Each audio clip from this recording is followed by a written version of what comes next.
Shalom, keluarga damai yang dikasihi Tuhan. Pada saat ini kita akan merenungkan dengan tema keluarga yang dipulihkan dari dinamika kehidupan. Sebelum itu mari kita satu dalam doa.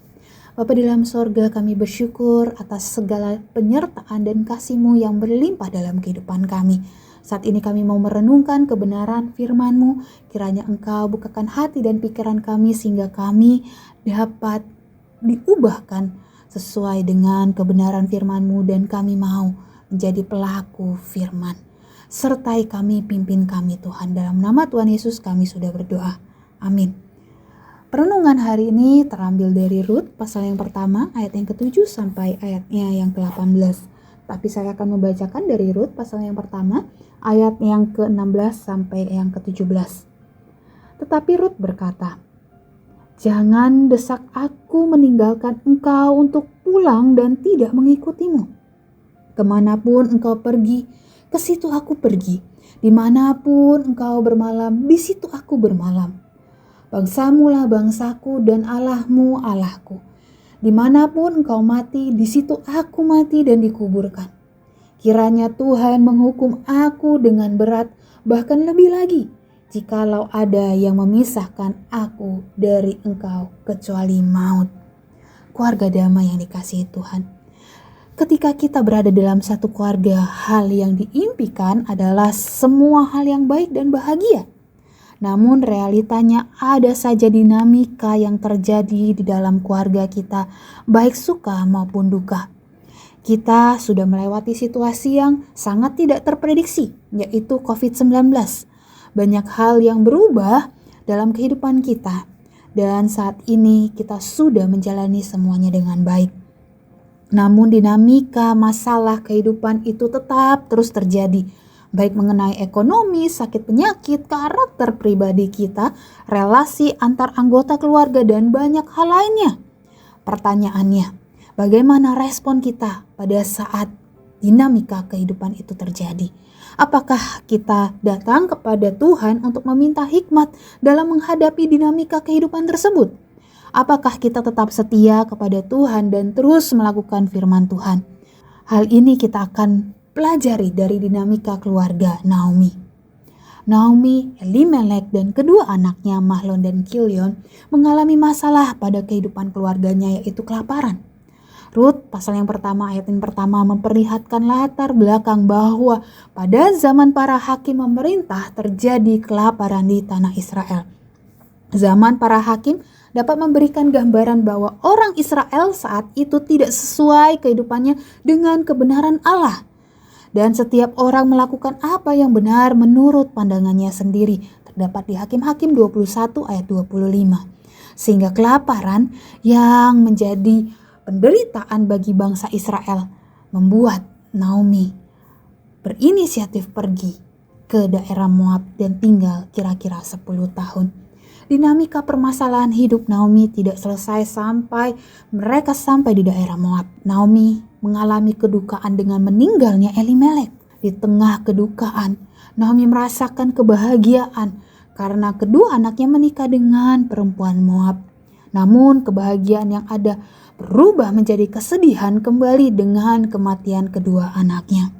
Naomi pergi ke Moab untuk menyelesaikan segala masalah, yaitu kelaparan yang ia alami. Tetapi ternyata masalah bertambah dengan kematian semua orang yang dia cintai. Naomi yang masih merasakan kepahitan memutuskan untuk pergi ke tanah Yehuda karena ia mendengar Tuhan telah memperhatikan umatnya dan memberi mereka makan. Kita melihat bahwa Tuhan tidak melupakan janji dan penyertaannya kepada umatnya dan memberikan pemulihan kepada Israel. Dan juga penyertaan kepada Naomi ketika pulang ke tanah Yehuda. Naomi tidak seorang diri, karena ia mendapatkan kasih sayang dari kedua menantu yang menemaninya kembali ke tanah Yehuda. Dinamika hidup Naomi terlihat juga saat percakapan dengan Orpa dan Rut di jalan ke tanah Yehuda. Naomi meminta mereka pergi ke rumah ibu mereka dan juga mendoakan mereka agar Tuhan memberikan kasih setianya seperti yang telah dilakukan mereka kepada Naomi, dan meminta agar mereka mendapat perlindungan di rumah suami barunya. Orpa dan Rut menanggapi permintaan pertama ini dengan menangis dengan suara keras ketika Naomi menyatakan hal itu. Namun Naomi kembali lagi menyatakan alasan meminta mereka kembali pulang ke negeri mereka. Akhirnya Orpa dan Rut memberikan tanggapan yang berbeda. Orpa akhirnya mencium Naomi dan pamit pulang. Tetapi Rut memutuskan tetap bersama Naomi. Kata tetap bersama atau tetap terpaut atau klef memiliki makna yang dalam. Berarti melekat yang berkaitan dengan kesetiaan yang kuat serta kasih yang mendalam. Rut terlihat sebagai penyemangat, penghibur, saluran pemulihan dari Allah bagi Naomi. Rut tetap menyatakan komitmennya bahwa ia akan terus menemani Naomi, setia kepada bangsa Naomi dan setia kepada Allah Naomi. Ia juga bersumpah bahwa apabila melanggar janjinya, Tuhan akan menghukumnya. Ketika Naomi mendengar apa yang dikatakan Rut, ia berhenti berkata-kata dan terus berjalan ke Bethlehem bersama dengan Rut. Sesampainya di Bethlehem, Naomi menyatakan bahwa dirinya bukan lagi dipanggil Naomi tetapi Mara karena banyak kepahitan yang ada di dalam kehidupannya. Permasalahan yang begitu berat yang dialaminya. Namun sebenarnya ada rancangan pemulihan yang indah yang disediakan Allah. Respon Naomi adalah tetap melihat hal pahit yang bertubi-tubi yang ia rasakan dan menyatakan bahwa Tuhan yang memberikan ini kepadanya. Sebenarnya bila dari sudut pandang yang lain, dinamika kehidupan yang dilalui oleh Naomi tetap dalam penyertaan Tuhan, ada kasih Tuhan. Tuhan tidak membiarkan Naomi sendiri. Ada Rut yang mendampingi dengan setia dan memberikan pemulihan bagi keluarganya. Kita melihat di Rut pasal yang keempat, Rut tetap taat dan setia melakukan apa yang dikatakan oleh Naomi. Dan akhirnya mereka merasakan kebahagiaan dan pemulihan yang mendapatkan penebus dari Boas bagi keluarga Elimelek dan juga Rut menjadi nenek moyang garis keturunan Mesias. Mari kita bayangkan, ketika kita mengalami hal yang sama seperti Naomi, apa yang menjadi respon kita? Posisi kita sedang menyelesaikan satu masalah dan merasa ini jalan penyelesaian yang terbaik menurut pengetahuan kita. Ternyata pergumulan itu terus terjadi dan banyak kepahitan yang kita alami. Perasaan yang ada dalam hati kita, orang lain tidak dapat mengerti dan tidak dapat menolong saya. Kita mengatakan, apalagi ini Tuhan, satu masalah belum selesai, ada masalah baru. Mengapa saya tidak diberikan kesempatan berhenti sejenak menikmati kebahagiaan dan sukacita daripada Tuhan? Yang ada saat ini adalah masalah-masalah dan masalah lagi. Kita mengingat Tuhan, tetapi yang kita pikirkan adalah semua permasalahan ini asalnya daripada Tuhan. Namun kita sulit mengingat adanya penyertaan Tuhan yang memampukan kita melewati masalah yang ada di masa lalu dan memberikan sukacita di tengah masalah yang ada saat ini. Kita juga melupakan pengharapan yang kekal dari Tuhan Yesus Kristus. Secara manusia, respon itu adalah hal yang wajar, spontan keluar dari pribadi kita.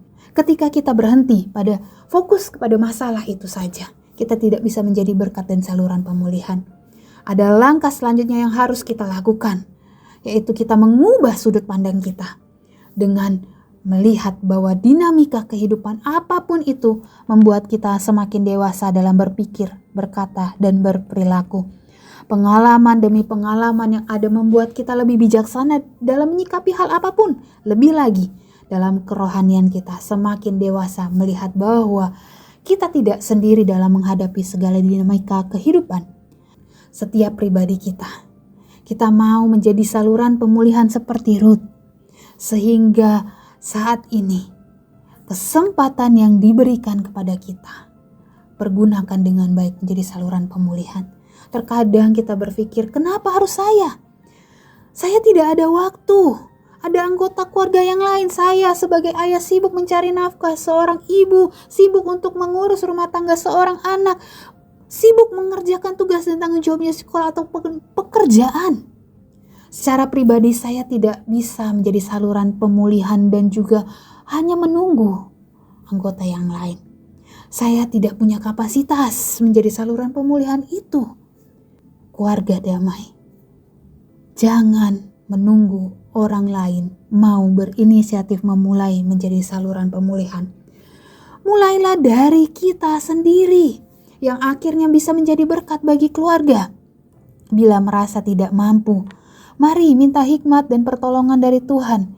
Kita harus berkomitmen dan setia kepada Tuhan, dan Tuhan akan memampukan kita memulihkan keluarga kita sesuai dengan peran kita masing-masing. Ingat, pemulihan terjadi bukan karena kepintaran dan kekuatan kita, tetapi semua berasal dari Tuhan yang memampukan kita. Sehingga mari setiap kita di tengah kesibukan yang ada, berinisiatif menjadi saluran pemulihan. Kita mau keluarga kita dipulihkan sedikit demi sedikit. Pada akhirnya, keluarga kita dan juga pribadi kita semakin dekat dengan Tuhan, dan iman kita tetap teguh apapun yang terjadi di depan.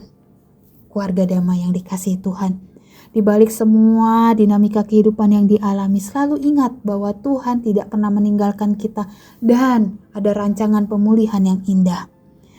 Kita tidak boleh hanya berfokus kepada masalah, tapi apa yang harus kita lakukan? Kita datang kepada Tuhan, meminta hikmat untuk menjalankan segala dinamika kehidupan. Selalu ingat akan kebaikan Tuhan, berdiam sejenak untuk mendengar tuntunan Tuhan dan lakukan apa yang Tuhan ingin kita lakukan. Kita mau menjadi saluran pemulihan bagi keluarga. Di dalam kepahitan selalu ada sukacita, damai, sejahtera, dan pemulihan yang dirasakan asalkan tetap mau setia kepada Tuhan. Bersyukurlah dengan segala dinamika kehidupan yang ada, dan juga kita mau menjadi saluran pemulihan di keluarga kita. Karena apa? Karena ada Tuhan yang bertahta di dalam keluarga kita. Mari kita berdoa. Bapa di dalam sorga, kami bersyukur firman yang indah mengingatkan kami bahwa kami harus memiliki inisiatif menjadi saluran pemulihan bagi keluarga. Berikan hikmat pimpinan-Mu di dalam kehidupan kami, sehingga kami bisa melakukan pemulihan di dalam keluarga kami. Dan ketika ada permasalahan, kami tidak fokus di dalam masalah, tetapi kami mau untuk datang kepadamu. Terima kasih Tuhan, dalam nama Tuhan Yesus kami sudah berdoa. Amin.